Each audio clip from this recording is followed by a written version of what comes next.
Not so long ago, I designed a doll based on two popular big-eyed franchises, Littlest Pet Shop and Blythe.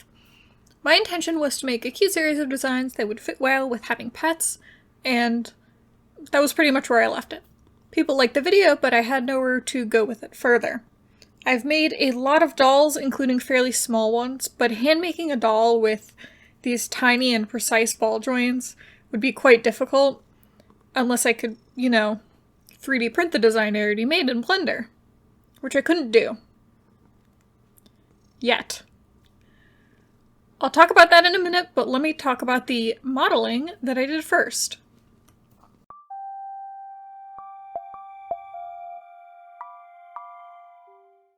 Welcome, artists, and art appreciators, to this follow-up video, combination video of two of my favorite designs and 3 videos on the channel.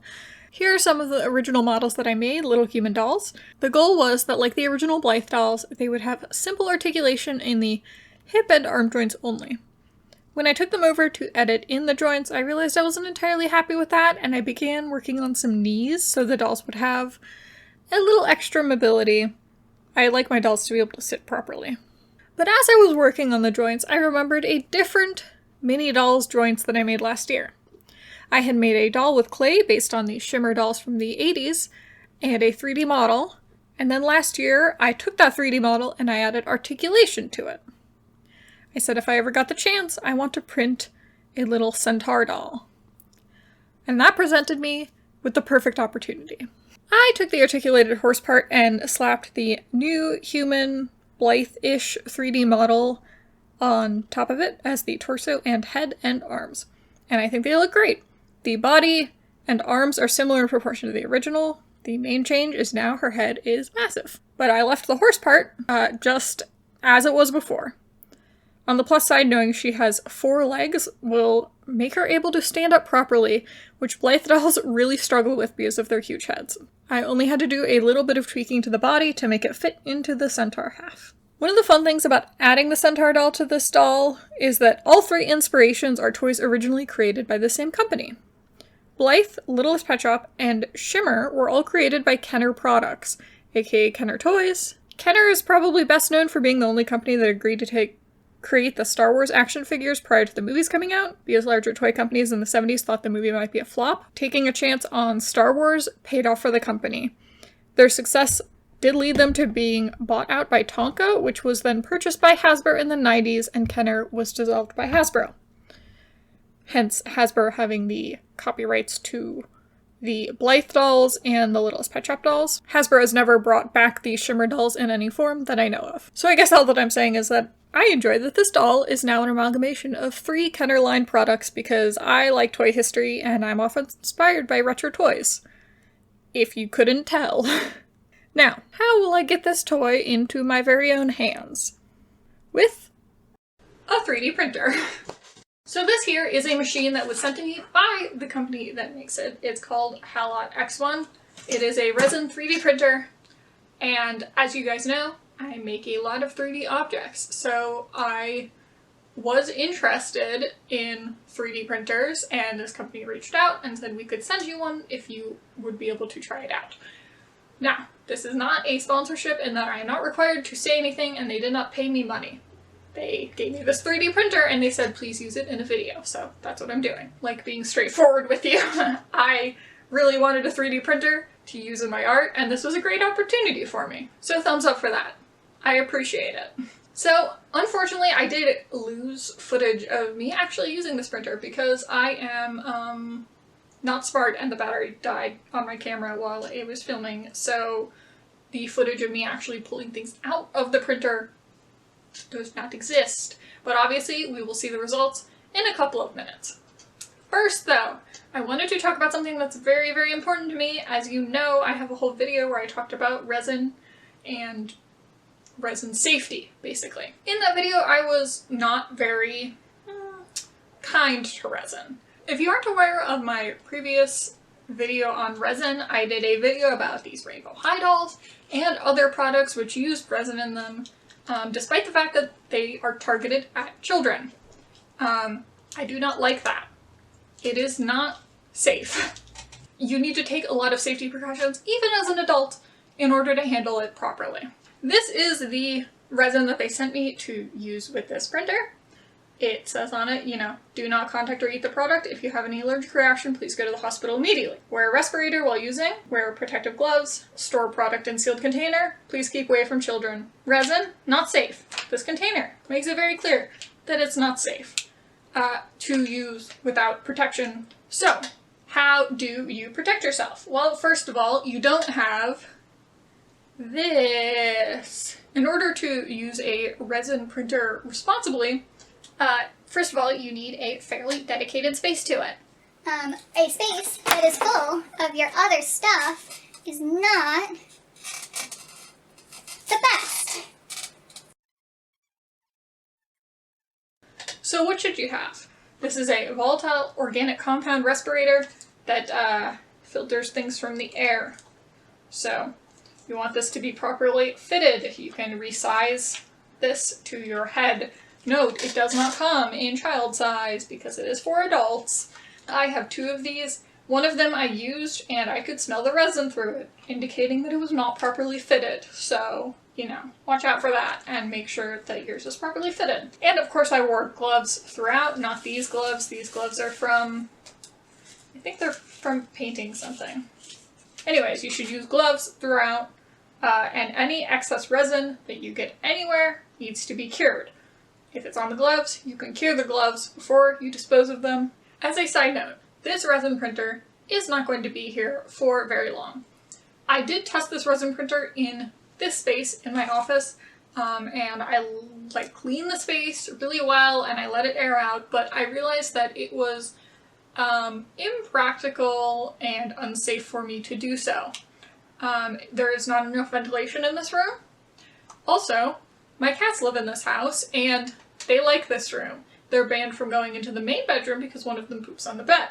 So they don't have, you know, that much space in the grand scheme of things.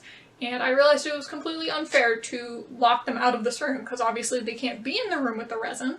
Resin is dangerous. So even though I told myself that, you know, I would clean the area very well, I feel like I was a little naive going into it thinking that I could just clean well enough to feel safe. So I'm still figuring out a different place to put it that's safer. And that's a really important part of owning, you know, a machine like this or using materials like this. It's just something you have to think about. This is my first ever test, and then the second print was all of the things that you're going to see in a second. So let's go to them. I had 25 pieces assembled on the build platform for this project to all be created in resin at once. The main project is obviously the Centaurette doll, but because resin print time is dependent on the total height of the print, not the amount of pieces, I added 2 other little figures to this project. One piece failed out of the 25, which was not necessary for this video's main subject, but I felt I should mention it anyways. It was the floaty of the sea pony baby. I'm actually not sure why this failed. I'm looking into adjusting the settings in the future. It did not impact the pieces around it. 2 of the Centaurette doll's parts had some issues which were visually apparent. One of them, the body, was my fault because I forgot to account for a suction force. Basically what happens is, as the machine is lifting the build platform out of the vat of liquid resin, if it's sort of a cup shape that you're making, there will be a suction force that holds the piece tightly to like the plastic grounding sheet, and that can cause like shifting and layers, cause it to peel off the build plate a little. This is not the fault of the machine, it's the fault of me for being inexperienced. I literally saw that happen with the first test print I did, and I failed to correct it for this one. One of the legs also has similar issues with like shifted layers, and at first I was confused because structurally it's identical to the opposite leg. But then I realized that one leg is much closer to the body, like on the build plate. So I think what happened is that impacted the leg.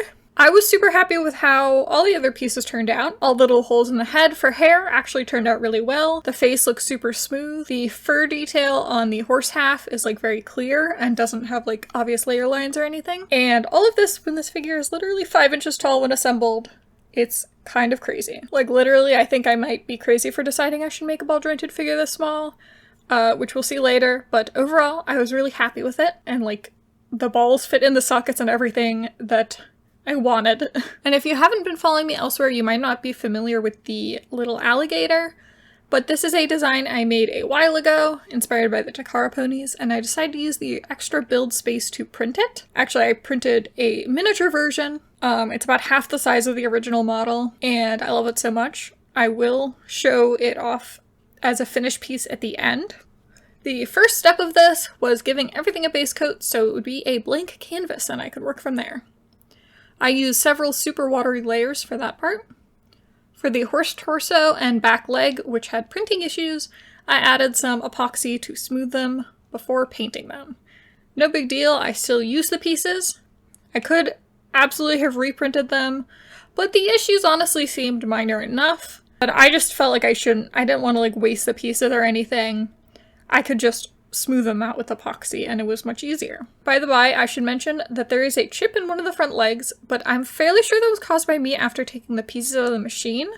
It was not a print error. I used the cleaning machine they sent me, and there is a spinning rotor for the wash cycle, which just helps sort of swish around the alcohol that is used to rinse off the pieces. But unfortunately, the pieces are so small that they fell through the grate and under the spinning rotor. So in the future for tiny prints, I shall have to be more careful. I just left that part as is. As I paint on the first layer, I promise I'm not making this character an Oompa Loompa. This is the first layer for the body, which is very watered down. A few layers later, and it's nice and smooth, consistent brown, and I can add some shading around the face. I am basing this doll mostly on the LPS Blythe that I made in the previous video, so the face is just very simple. There's like no eyeshadow or lipstick, and just 5 eyelashes for each eye. I am me, so of course I did teardrop eyebrows. That's kind of my go-to for cartoony dolls. I do think I kind of did too much shading for the nose and cheeks. I feel like I always do that. It's like very Tumblr core to add a lot of shading around those areas. And it always dries down darker than I expect. And so then my characters look sunburned or bruised. But alas, it's just what happened. At least it adds some variation because there's so little like other detail in the face. Like for most of my projects, I'm constantly trying to use up old art supplies. I save just about everything. Even the supports for this print are saved. So the color palette for this pony is based off— I said pony, I called her a pony. The color palette for this centaur is based off the existing supplies I have, specifically nylon hair. Specifically, the leftover nylon hair from my Firefly project, plus a little bit of pink that I have for a different project. Which ironically means that she has Firefly's entire color palette. I went with a cream fading to pink for the legs. I don't know, there was some fading on the original Shimmer dolls, so I felt like that looked interesting. And the pink also matched like the hair colors. And yes, the eyes are blue to match the hair. They're sort of like an unrealistic electric blue. They're kind of intense, but they're kind of fun. In the original video, I said I wanted to go with a flat-backed cabochon type of eye for this character design, but I ended up making a more 3D iris, sort of. The sclera of the eye, the whites, is a, like, half sphere with a crater at the top for the iris and some raised lines around the iris for texture. And then the pupil is actually raised up so it's more visible from different angles. In real life, the pupil of an eye is more like a hole in the iris. But for clarity in dolls, I see raised pupils as like details for dolls with 3D eyes a lot. I also did layers of gloss varnish on top very thickly and then letting it dry in order to make it like have a more 3D eye shape. I did struggle a lot trying to find a color palette for this character that I liked. I wanted her to be all blue, but I kept doing too much blue. At one point I was toying with a rainbow palette. It was only when I added the pink that I felt like everything worked a little better. The final design has more of like a pastel style. Also, it started snowing heavily during the period I was working on this, and I leaned more and more winter themed over time. That's kind of how she turned out. At this point, I've made a couple ball jointed dolls, and I have an okay idea of how they work, so I didn't necessarily expect to have trouble with the ball joints. And the joints do mostly work as expected, although the back legs like to dislocate more than necessary. However, one thing I wish I had considered a little more strongly is that there are issues with the size of this design. The Centaurette is so little that the joints are very small, obviously. And for the lower joints, I made the cutouts at a roughly like 45-ish degree angle in the body, which was just to make the slit in the legs less visible and more aesthetically pleasing. But that made it very hard to thread elastic or thread through the bars, at least the type of elastic I have on hand. If I had a round, small elastic, this wouldn't be as much of an issue because it's a lot stiffer. But I did not use that, and I also didn't use the typical S-hooks for this doll. Instead, I used loops of thread, which is a trick a member of the doll community taught me for small joints. But also, because I had the wrong type of elastic and not enough elastic, I did not string this character optimally in the way I had planned. It was a little frustrating to string, is what I'm saying. And that frustration contributed me to not wanting to redo the stringing, especially since I don't have the right elastic. In the future, I think I'm going to adjust the body slightly before I release it, and size up the doll a little bit to help with those things. On to the hair. This took me the longest out of this whole project. I made the little hair holes to root the hair in so that I could glue it on the other side. I ran into two problems. One, that I was clearly running out of blue hair much faster than expected, and I was worrying that I didn't have enough very early on. And two, I was breaking the needles because they were too big to go through the holes and come back out easily. I found multiple solutions to this problem over time and did various methods to root the hair. One was using a very thin needle and thread to pull the hair through the holes. The second was that after several painstaking days of doing this, I checked my toolbox and realized I did have another rooting needle. I had broken like 3 of them, so I had given up on using rooting needles. But the reason I kept breaking them was because I only had very large needles, as well as very small ones, which I couldn't use for the rooting. The most medium of all of the needles had been lost in the toolbox. But once I had it, I was able to root just by poking hair in the holes like before. I was just more careful. I was careful not to twist the needle, and I also used a smaller amount of hair in each plug, much less than I had before, which also contributed me to not running out of it as fast. Depending on how thickly they are rooted, the nylon hair does slip out of the holes, so it's a bit easier to root something like yarn hair with this technique. It is not impossible to root the nylon as long as it's glued in shortly after the rooting. The inside of the head is a huge mess, but that's fine. Nobody will see it. Nobody sees inside the My Little Ponies heads. As a side note, when I was painting the scalp, I added kind of extra layers of paint because I thought, well, I'm going to be rooting and I want the holes to, in theory, be a little tighter, but also elastic. I felt like a layer of paint on top of the holes would give them a sort of thin membrane that would be easier to root. I was incorrect. It actually just made it harder to root. So while the glue for the hair dried, I worked on the clothes. Making the clothes for this doll was very difficult. Her torso is the size of my thumb. I was originally going to do a dress with a sweater on top of the dress, but I just went with a sweater and skirt instead when it became clear the top of the dress was, well, it was very small and very finicky, and I made it too small at first, so. I used a textured soft knit fabric for the sweater, which frays horribly, but looks good. The sweater is obviously sewn in an unorthodox way, because I cut out the body of the shirt with holes for the arms and sewed cylindrical tubes for sleeves, completely separately. Yes, I am aware that is not how you make a shirt for dolls normally. Even with my limited experience sewing, I know how to make shirts. However, this fabric is a knit that frays super easily on account of the fact that it's a scarf, and it's not meant for making tiny doll clothes. To work around those limitations, I cut as little as possible. I used the natural edge of the fabric for the bottom hem of the shirt and the end of the sleeves, and I limited how much I cut in general. I also applied a little bit of glue to the raw edges, inside the armholes. The skirt is just a very simple pleated skirt.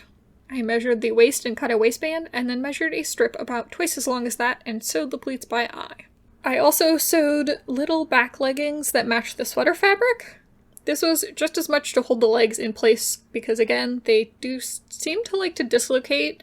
I think the socket should be a little bit deeper. As the outfit was feeling a little plain, I painted on some snowflakes along the bottom hem, which I think looks quite good.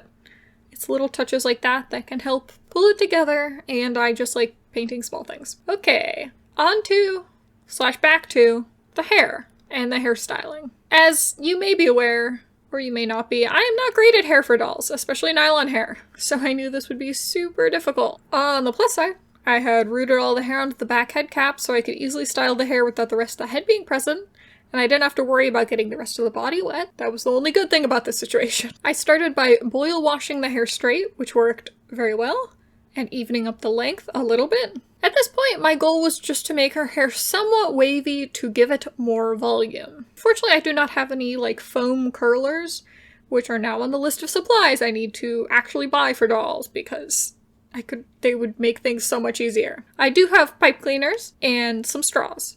I usually use the straws to help make curly hair or wavy hair like I did on my original Firefly pony. They can make slight waves, but I did not have enough straws to do the whole head, and it would take too long to do them all in passes. Also, as a side note, I did accidentally pull out some hair early on.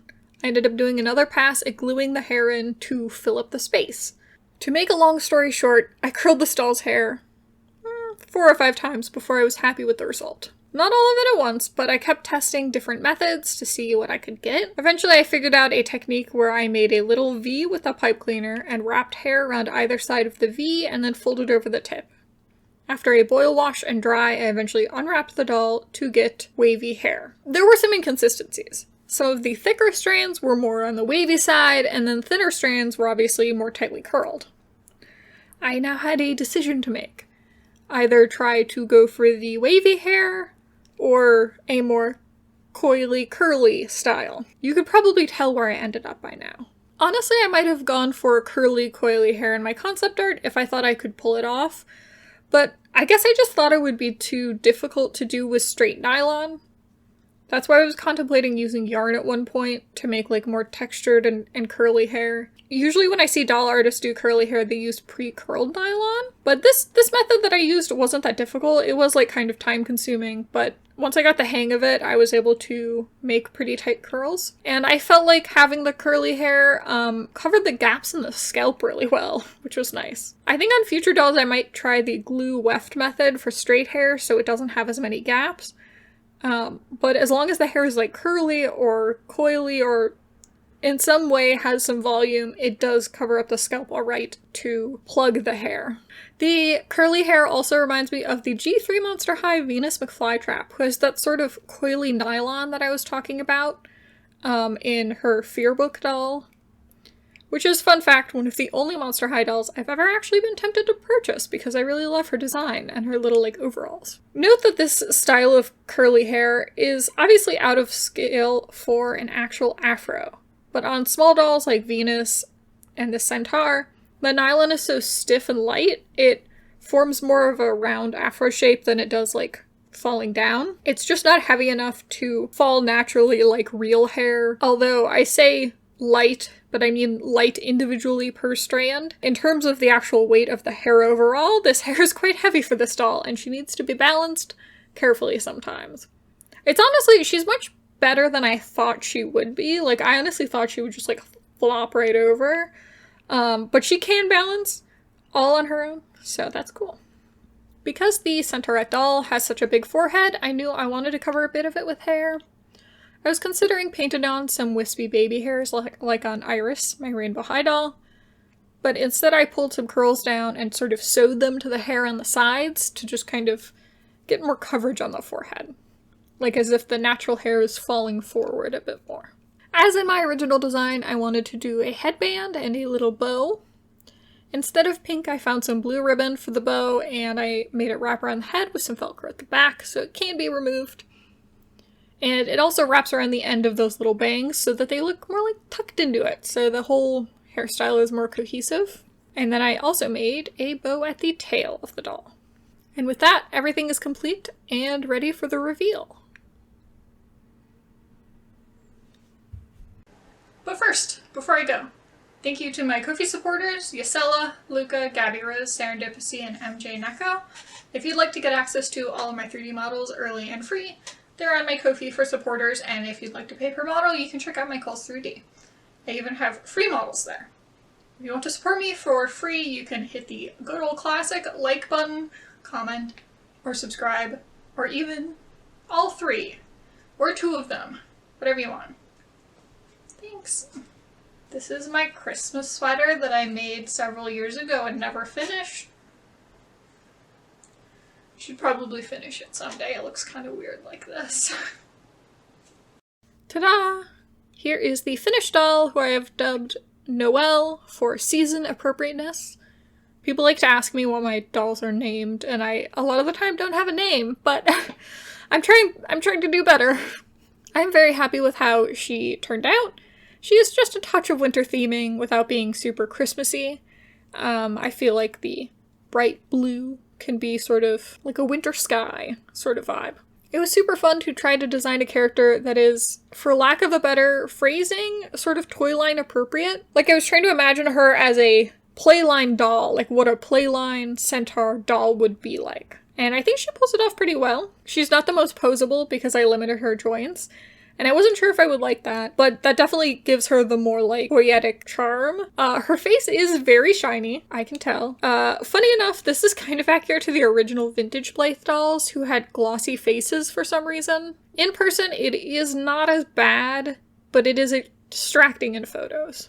Lastly, we of course have to introduce her and you all to Baby Gator. I think it looks great. Also, my cat sat on them while I was trying to take the photo, so if you notice any black hairs on the background, no you didn't. Noelle also met Thrice's Fancy Firefly, who again has the same color hair and pink color scheme as well. Little Gator went for a ride on Firefly's back. I also introduced the gang to my biggest anther animal 3D printed ball jointed doll. Wow, that's a lot of words. Bunny, who got down on their level to meet Baby Gator because, you know, she's scary and really big, but she didn't want to scare Baby Gator. And the last little friend to arrive was Alligator, who just wanted to meet Baby Gator as well as Noelle. And she really liked Noelle's turtleneck sweater style quite a bit. And you tell that I just like taking photos of all my dollies together. I love lining them up and seeing the size comparisons and how different they all look. Lastly, I also introduced Noelle to my Fantasia-style Centaurette hand-sculpted doll based off of the Centaur Kenner Shimmer line. I think I've really improved since the little Centaurette doll, although maybe that's unfair since, of course, Noelle is 3D printed and she just looks a lot cleaner and neater than my handmade doll. They definitely both have their charm. Thank you for watching. I hope you enjoyed this little 3D printed doll and the whole journey to make her. And have a nice day. Bye now.